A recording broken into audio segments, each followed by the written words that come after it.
Oh,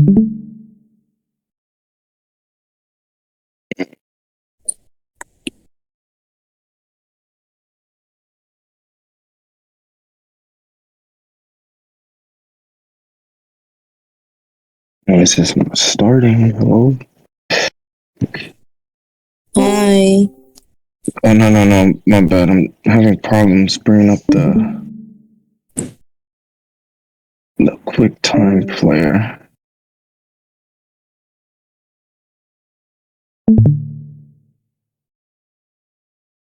Why is it not recording? Is it?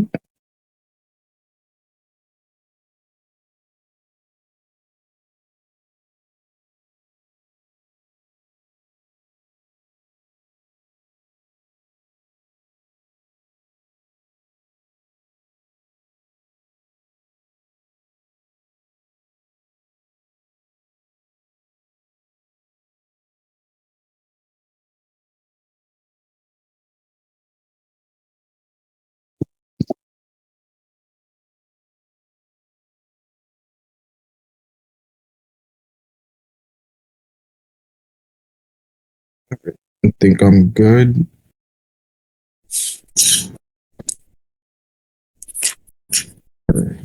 Okay. Yeah, I'm recording now. Okay.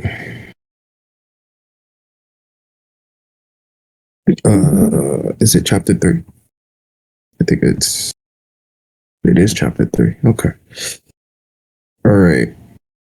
So, um, before we start, might as well just ask if anybody has any questions of the previous slides, of anything I've taught before, just in case they need some clarity, because this is really the meat and potatoes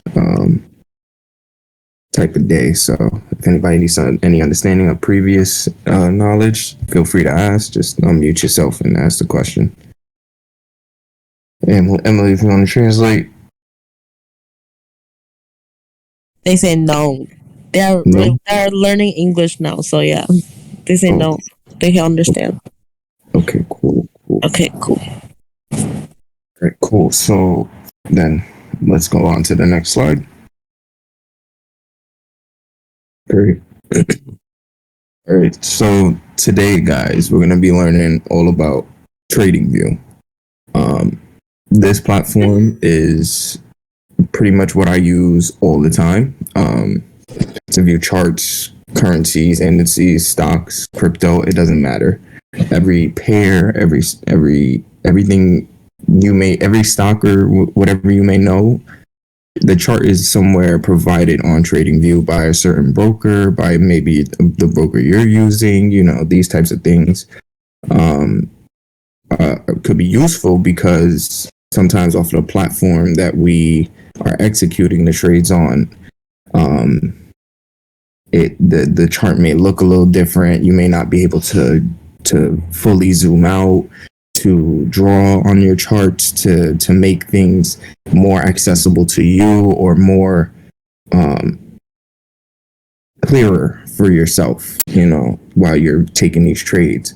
Adding certain indicators, these types of things that may help you in your trades. TradingView normally is able to provide, while some other brokers or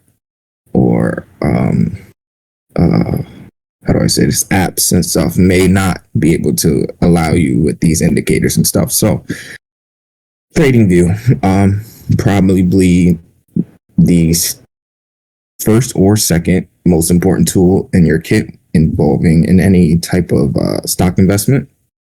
I highly recommend everybody signing up with TradingView and using the charts that they have, and pretty much putting it on every device. Because one thing that this app really does provide is accessibility anywhere. I have one account with TradingView, but I'm able to view it on my iPad, my laptop, my phone, actually different phones. I can look at my same markings on everything just by doing it maybe on my laptop. So I'm not having to carry around my laptop 100% of the time while I'm trading or waiting for trades and stuff like that. It's accessible anywhere, and that's one of the other great things. So, TradingView, pretty simple. Today we'll be going over what you can do on TradingView and how I look at my charts on TradingView. Yeah, and that's pretty much it. Let's go to the next slide. Okay. So what you guys see in front of you is a common chart common pair that I trade. If you look in the top left corner, it says US Wall Street 30. That is the US 30 stock that not stock, index that I trade. Is a composite of the US's top 30 stocks. And this is probably, out of the three pairs that I trade, this is probably the beast. This is my favorite. She's very volatile. She's very, risky and stuff like that, but she pays out very well if you understand how she moves. So, like I said, this was your typical TradingView screen. And with this, as you can see, like I just explained, you have the pair that you'll be trading in the top left corner. If you look on the right, there are other pairs, there are other currencies, there are other cryptos that I watch or you could watch. It gives you a list so you're not having to type in the pair you want each time. It's, like I said, easily accessible. This is great app, So with seeing both the pairs, now we can see obviously you guys see the original part and bar right in front of you. So when I'm trading, I'm looking at bar candles. That's how I trade. Some people use line charts. Some people use Hakanashi candles and other things like that. These are all just different ways of interpreting charts. My favorite is the candlestick. It's, as you see here, it's just a mixture of red and blue candles indicating buyer's momentum or seller's momentum. The bigger the candle technically shows the stronger the momentum, the stronger the actual move is, So, once again, yes. So we have the chart itself up. And as you can see, this is the patterns. They show you patterns. This is what most people are looking at while they're taking these trades. Now, on most other apps, you guys normally see line charts. Now, if you can go to the next slide. So most people see, next slide.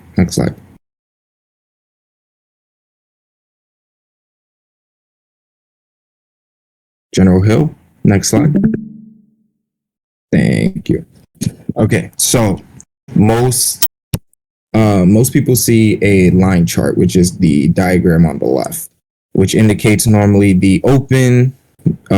It just shows what price did, how it moved, and in a line diagram, as opposed to a candlestick where it shows where the candle had opened to begin with, where the candle had been throughout this time, and where the candle closes. So this is very important. This is probably the most important thing about any candlesticks is the open and the close. So if you look on the left, you see that the open is the first of all, these two diagrams are the exact same thing. They tell the exact same story. So just reading candlesticks, because that's what I'm going to focus on. That's what I normally use. I rarely ever look at a line chart. But focusing on candlesticks, learning how it opens and how the candle actually prints itself is the most important thing. So, with TradingView or with any type of chart or candlestick, you have the open and the close, which is the bottom of the box is the open and the top of the box is the close. So this specific candle, if it had a color on it, would be a blue candle or a bullish candle, because the close is above the open. So if, let's just say right now, if we were on the 5-minute chart, at 9:45, price opened at 10, as you can see, and at the end of that candle, 9:50, it closed at 20. That's it. That's really just the explanation. Now, the two lines that you guys see above it is what we call wicks. These wicks just express the highs and lows of that specific candle. Now, I explained the open and the close already, but with this, with the highs and lows of that specific candle, that's kind of what the line chart can help to show. So if you just quickly glance to the right, you see the line chart. It started at the open on the left, like we said, at the bottom at 10, but it had moved down first to 5 before hitting all the way up to 25 and then back and closing back at 20. You know, they say the same thing, just the candlestick is a little less descriptive, I want to say. It's not explaining the whole thing, but it's giving you the general idea of, we opened here, we closed here, but we touched all the way up here, or we touched all the way down here. That's the gist of these candles, and just keeping that in mind while you look at these candles, and possibly get used to them. You know, that's how you'll be able to further understand momentum in the market. You'll further understand possibly trends or rejections or supports. This is understanding how a candlestick prints. It's on whatever time frame you're trading is the most important part. You know, if you had something, let's say like a rejection is what we call it, is a long wick. So just imagine if the open was at 5, the close was at 10, but it had a high or a wick that went all the way up to 25. You know, that's considered a rejection because it pushed all the way up, but it still ended up closing just slightly above its open. It may look like a rejection more than a big candle like you see up there. These are just things that you're going to take into account, but we will further go into this a little more into the course today. So next slide.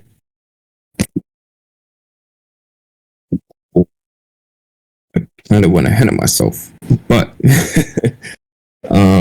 so as you can see, we have the Japanese candlesticks. As I said, you can have an open, which is below, and close, which is above, and that's considered a bullish candle, a buy candle. I'm sorry about the colors, guys. I normally use blue, but I put green here just to supplement. But it's a bullish candle. Bullish candles are the open is at the bottom and the close is at above the opening. Right. And same thing on the bear. And on the opposite, you have the bearish side, which is the open is at the high or at above the close, which indicates a bearish candle. Not much to it. Like I said, these are just ways to interpret charts and to be able to read momentum. That's all. So next slide. Right. As I explained before, let me just read this through this slide. The 3 things you must know: the length of the body shows who's in control. So, simple explanation: the bigger the candle, the bigger the candle to the wick ratio shows Like that is that buyer or seller is in control at that time. There's a lot of momentum uh for that trade or for that buy or for that sell. It just shows the more momentum in that specific candle. The length of the wick shows the price rejection. So back to that last diagram before with the line chart and the candlestick right next to each other. Like I said, if we had an opening at 5 and it went up and it closed at 10 but had a major wick, it could show rejection. It could show that it wants to move away from what's above or what's below. The wick is price getting pushed back. So, and the ratio of wick to body shows the complete picture. So, like I literally just said, if it's a long candle, obviously it's showing more momentum for whoever's in control. But if it's a small body and a long wick, it's a little it's called indecision. It's not necessarily in one person's control. Both buyers and sellers are in the market and are kind of fighting to push it. That's all like wicks mean and stuff like that. They're fighting back and forth. So next slide. Cool. Price rejection. I've been saying this, but this is more the diagram that that I was explaining about the open at 5, close at 10. This is exactly what you would see. The ones at the top, price rejection. So if you look on the left, obviously the buyers are in control. It's a small body but a long wick, which means somewhere between whatever candle that is, price had pushed all the way down.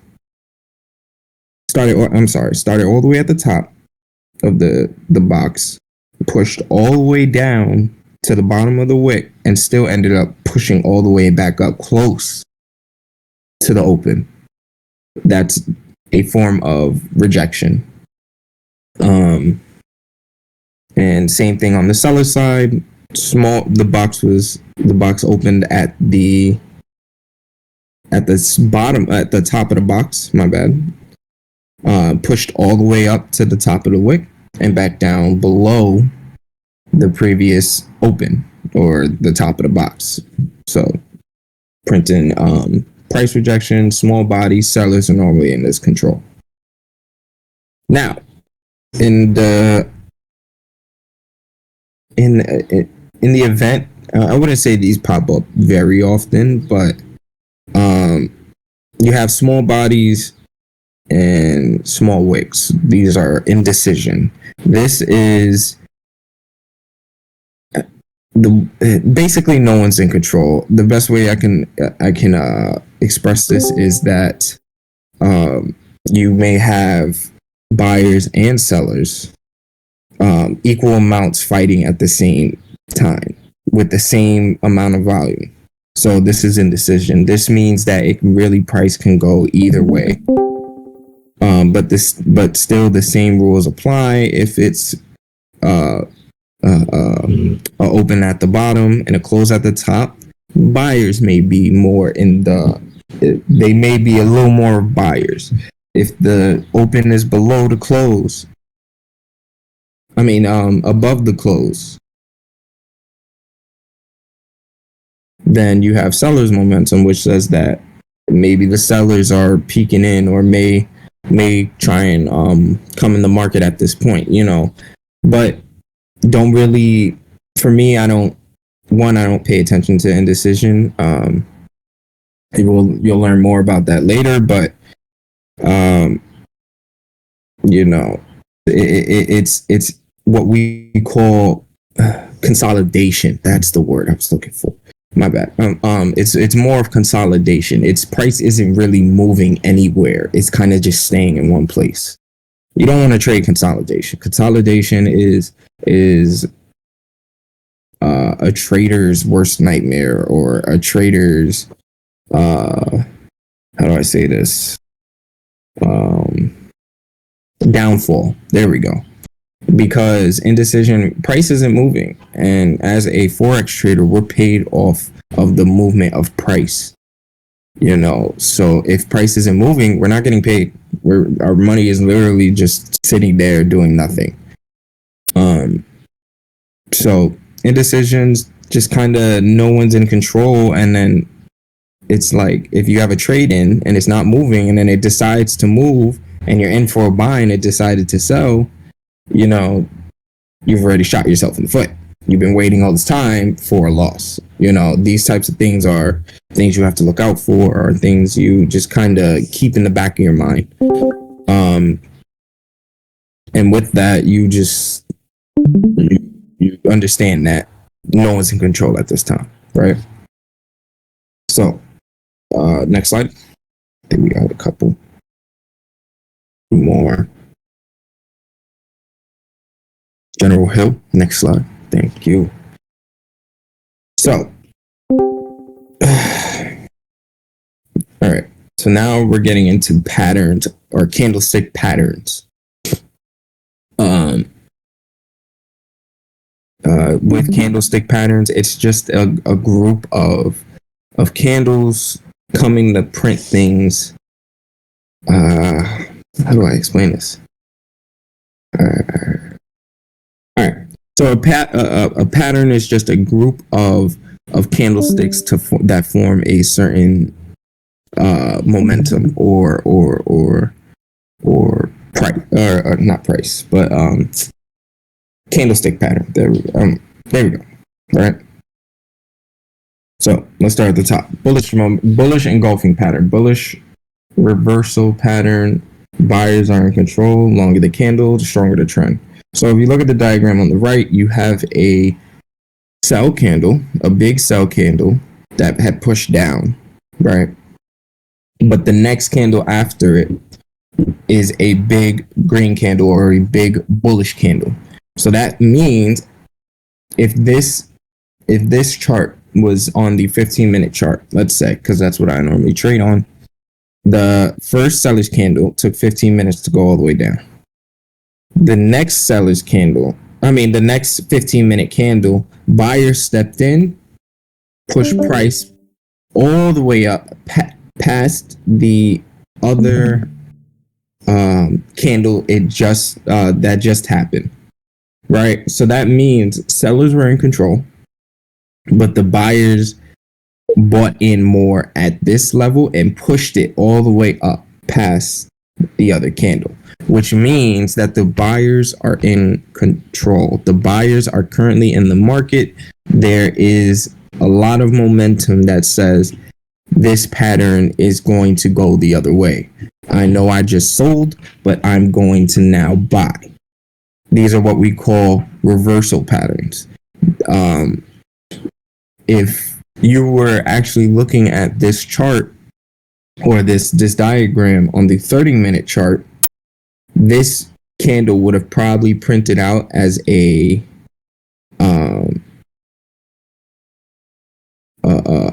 bullish wick with a long wick, basically a small body but a big wick. If you can go up, I think it's 2 slides, General Hill, to the long wick, small body.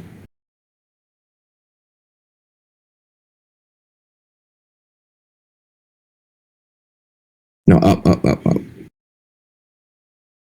Up 2. Okay, my bad. Down 1.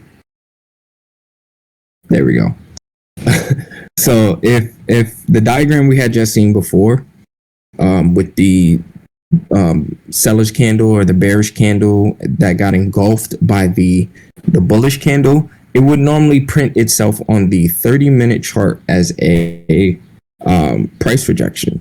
It would show a long wick, but as I said before, price opened at the bottom of that box, pushed all the way down.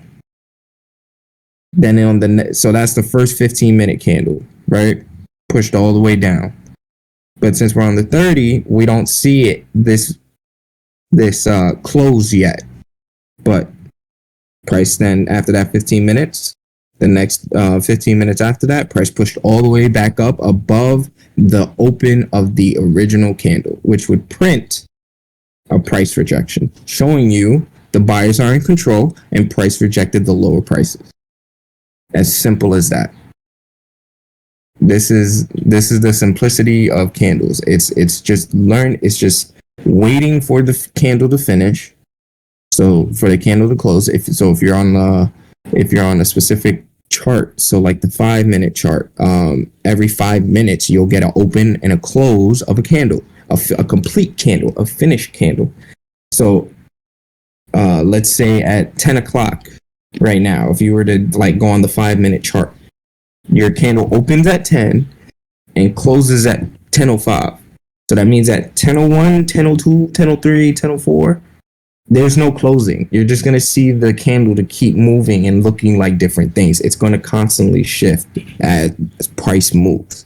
So waiting for the closure really gives, the closing of the candle really gives you the understanding of where price is going to go next. That's why I preach patience at the beginning of this, when I started this whole Forex lesson.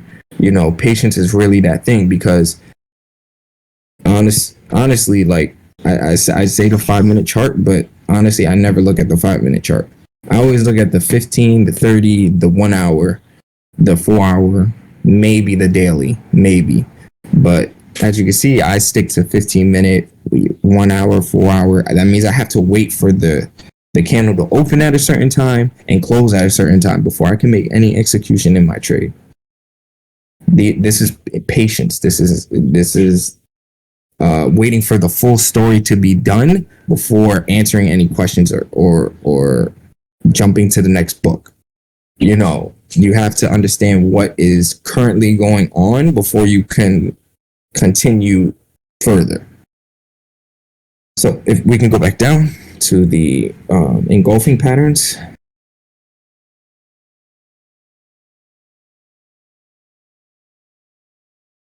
Great. So on the reverse, we have the bearish engulfing pattern, which, like I said, it would be a rejection. But this one is in reverse. It's the green candle that is, it opens at the bottom, right? Pushes all the way up. But then the next 15-minute candle or the next candle pushed all the way past it. That's the important thing, is that it showed a big bullish candle right before it printed a bigger seller's candle, showing you that the sellers or the buyers or whoever printed that big candle next is in control.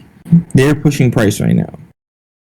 And that's kind of the gist. You know, it's just rejection of a certain price and just seeing how price got there and how it was and how it's going to continue. That's all it is when with patterns and putting candlesticks together and understanding momentum. So next slide. Right. So now we have bullish piercing patterns. So just so you guys can understand, you can have a big candle saying that, let's just stick to the bullish pattern at the top right. We have the big sellers candle, right? Saying sellers are in control. But the next candle after that is a big big bullish candle, but it didn't completely engulf the last the previous candle before it.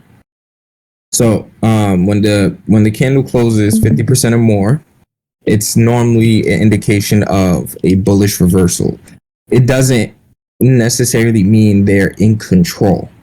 It just means that they're momentarily in charge. They push price up. It could go higher than the previous candle or the previous sell candle based on this diagram. This is what this says. This means that price is pushing up and there's a possibility of it going higher or it continues to sell, but momentarily the buyers are in control or the buyers are present in the market. And as before, the larger the candle, the more significant. So if this candle actually closed above, it would be a true engulfing pattern. But because this only closed 50% or more, you don't necessarily have to remember 50%. But if you see the previous candle and the current candle normally close to each other in size, that normally means somewhat of indecision or rejection or rejection. Sorry about that.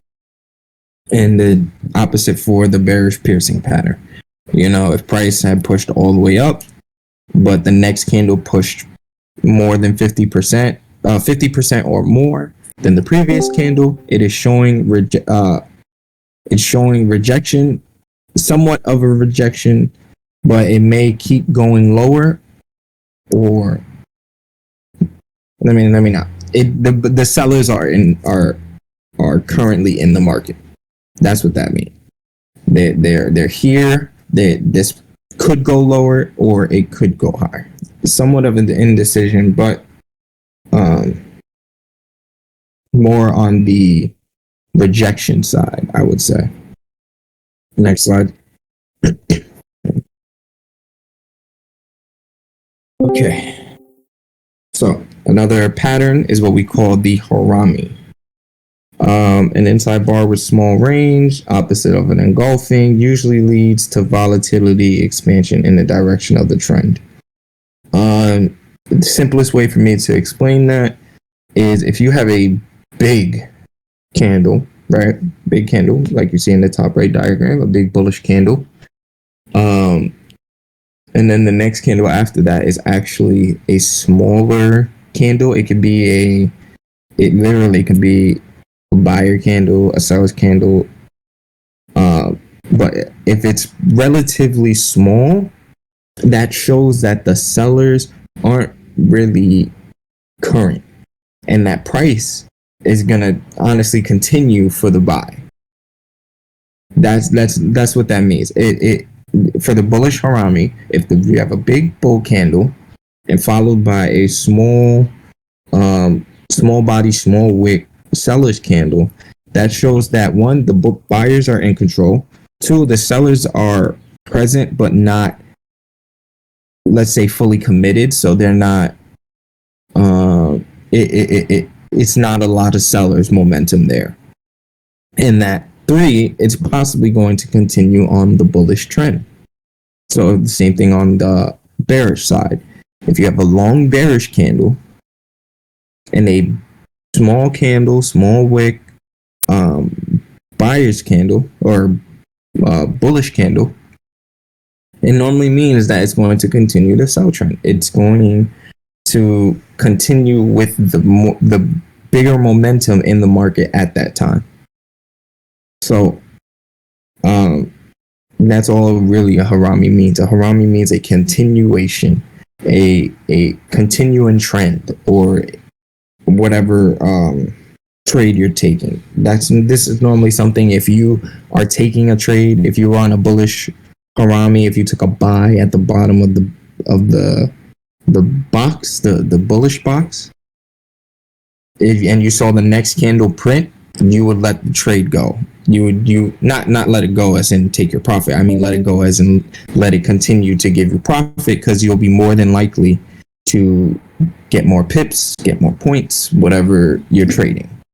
So, like I said, as you see here, usually leads to volatility expansion in the direction of the trend. So, volatility is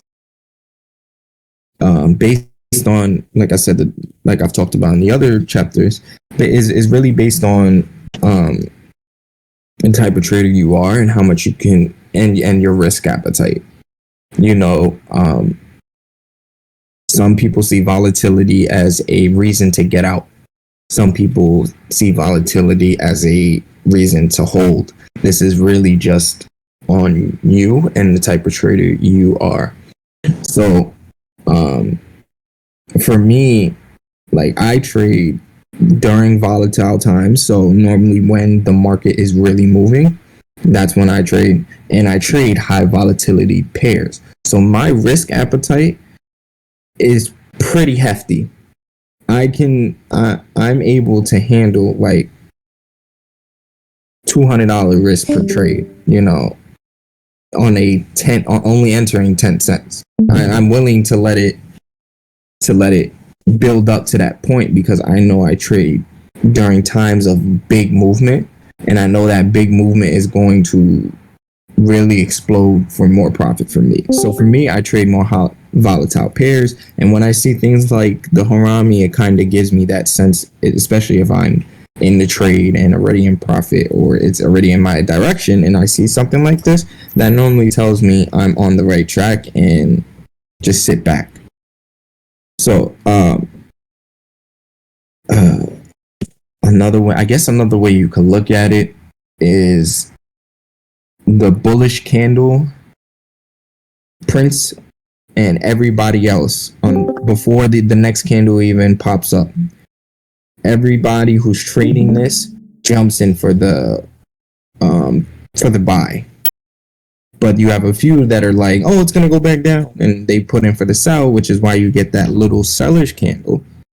But most people will enter their trade after the close of the big bullish candle. So you have a lot of people getting in, which means a lot of volatility is getting into the market, which means price is going to move a lot because there's a lot more volatility in. So, this is the harami. Normally, it's just a way of continuation. Next slide.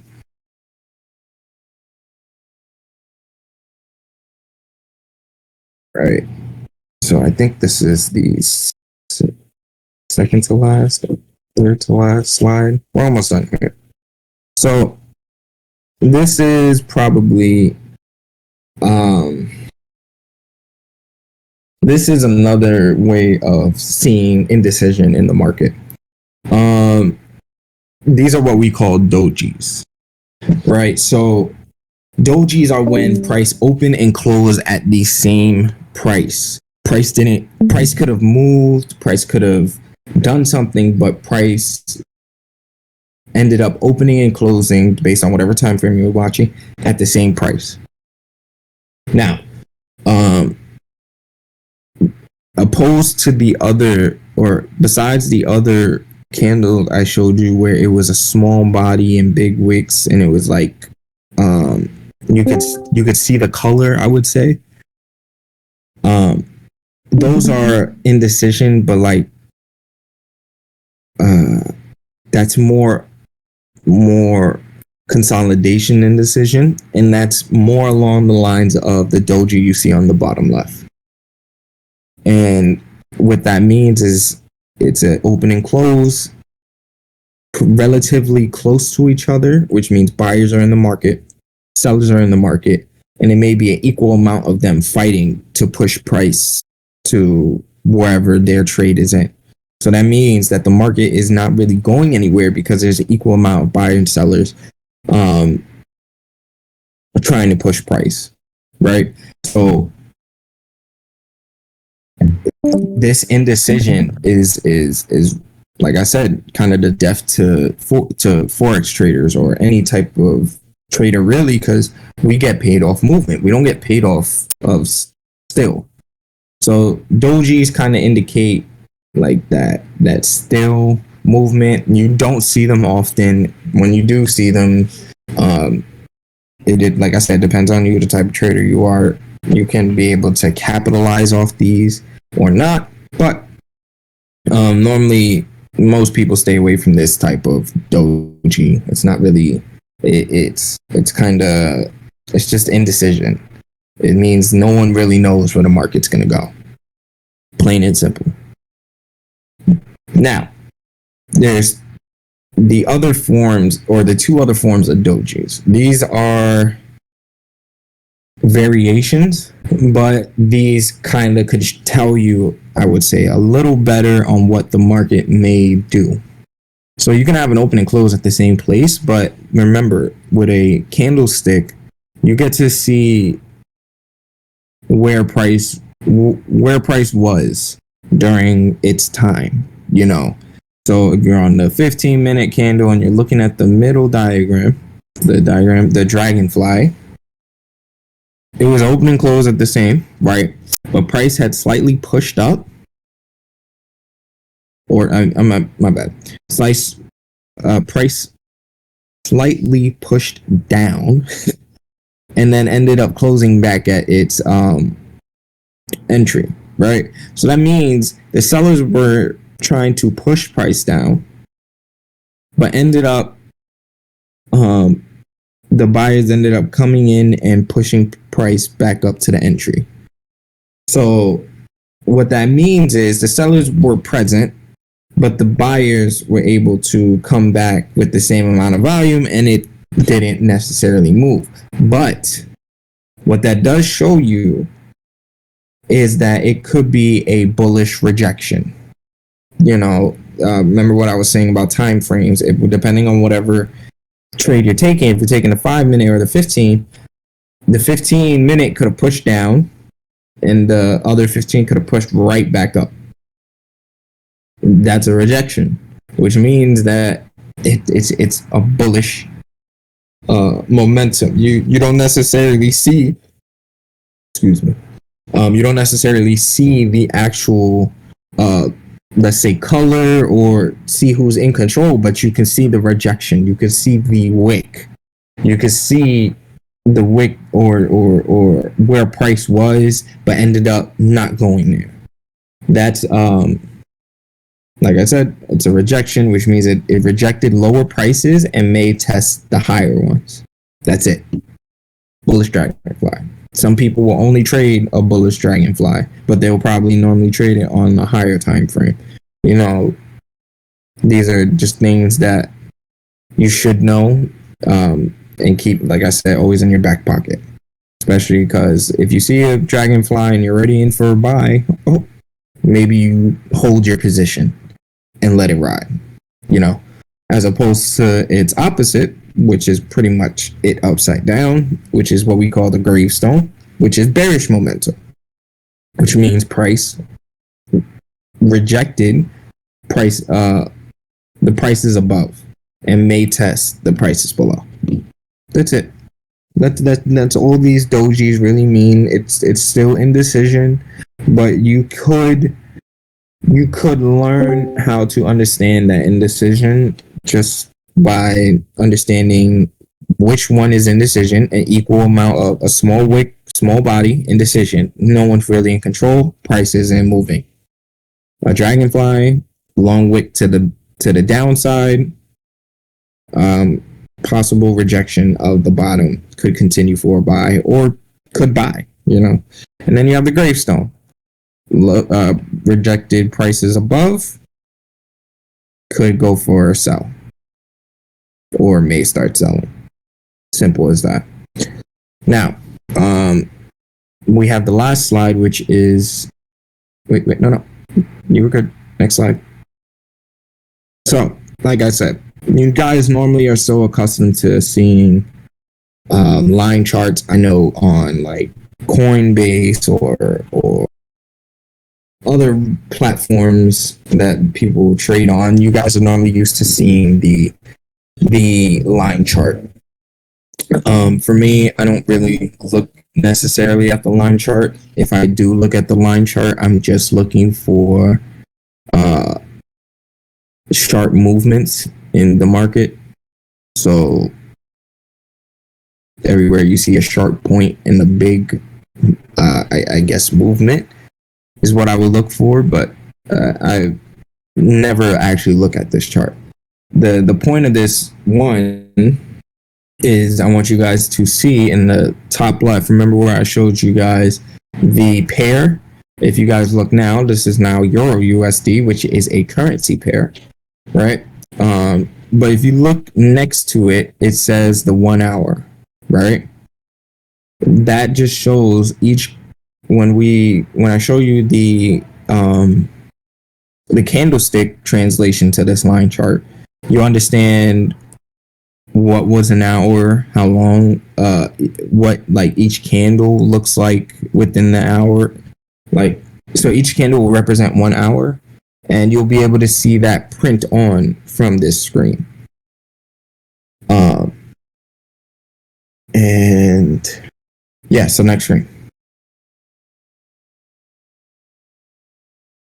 So this is the exact same chart, exact same place, and exact like nothing. The only thing I changed was the line chart to the candlestick. But as you can see, the line chart shows rejection at certain points that you didn't see on the candlestick shows rejection that you didn't see on the line chart.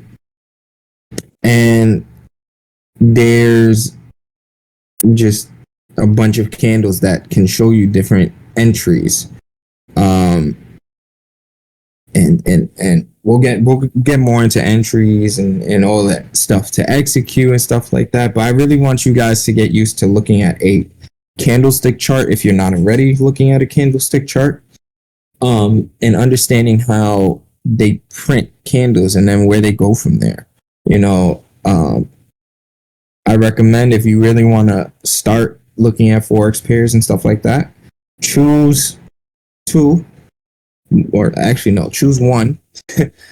Choose one thing that you want to trade on the forex market and watch it for a week, every day, once or twice. Once when you wake up, once when you go to bed. Reason being is that you'll see the market open for the day, right? So you'll see how price open, and then when you go back at the end of the day, you'll see how price moved throughout that day, one, and two, you'll see where price is at. And depending on what you're trading or expecting to trade, it could be a lot of movement. I know a lot of you came from MM's course and Salau, who trade like Bitcoin and cryptos and stuff like that. You could do that on here too if you know the pattern. But if you want to take Bitcoin, for example, just watch it for a week, learn how it moves, and then when you start calling your own trades, you'll get paid on movement. And Bitcoin moves hundreds of dollars a day, same as like US 30, same as US 30, NAS. These types of things are moving hundreds to thousands of dollars a day. You don't and you can capitalize off that. If you got $1 in and it moved $1,000 in that day, shit, you made $1,000. That's it. Simple as that. So,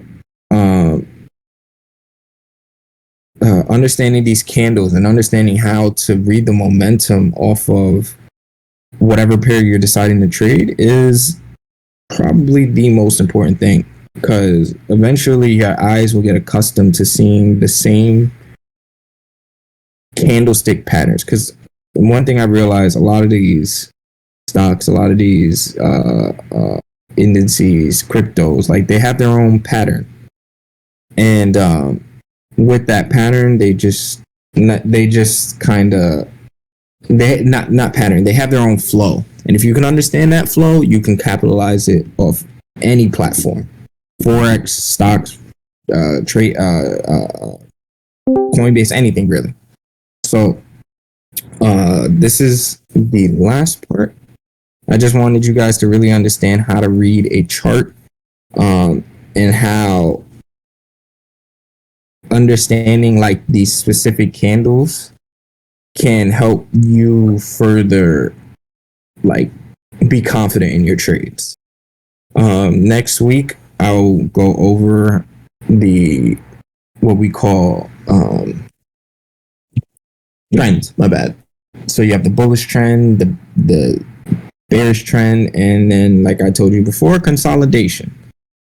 And these are just a combination of candles that show a specific direction. If you look at the chart in front of you, these candles are printing, had a buyer momentum at the beginning, but it's been in a continuous sell with lower lows, lower highs, a lot of rejection. This is just a simple way to interpret charts.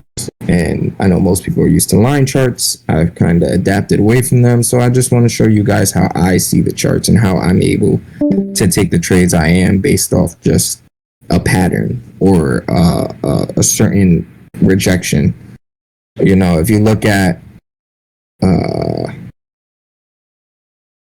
I can't really show because General Hill has the screen, but it's the big rejection after the buy. I mean, after the lower. Nope, right there. That candle, the other one, the big bullish candle with the rejection. Yes.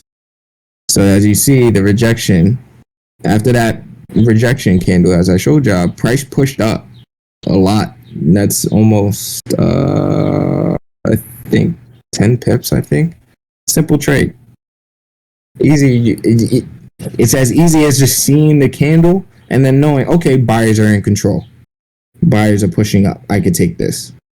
Or if you wanted to, you have the other end. Once price went up, it consolidated for a little bit. You see a bunch of wicks, a bunch of dojis, pushed back up to test, printed a gravestone doji, and then sold. That's it. That's literally it. Just understanding how wicks and candles apply is all you really need. Because if you would have caught that gravestone at the top and then took all the way back down, you would have banked out. So just get used to these things. Just get used to looking at candlesticks. They kind of are indicator in themselves. And because I'm somebody who trades what we call a naked trader, I don't really use indicators at all. I kind of just read the patterns off of things. That's how I've been able to be successful in the Forex economy, or investing in general. I've learned how to understand 1, zones, 2, candlesticks, 3, patience and confidence. These are all, I would say, the key things that really made me understand this, or the Forex market. So that's all for today. Thank you everybody for coming. If you have any questions, feel free to ask now. Yeah, pretty much it. Thank you, General Hill, for being my hand and showing the diagram. You did great.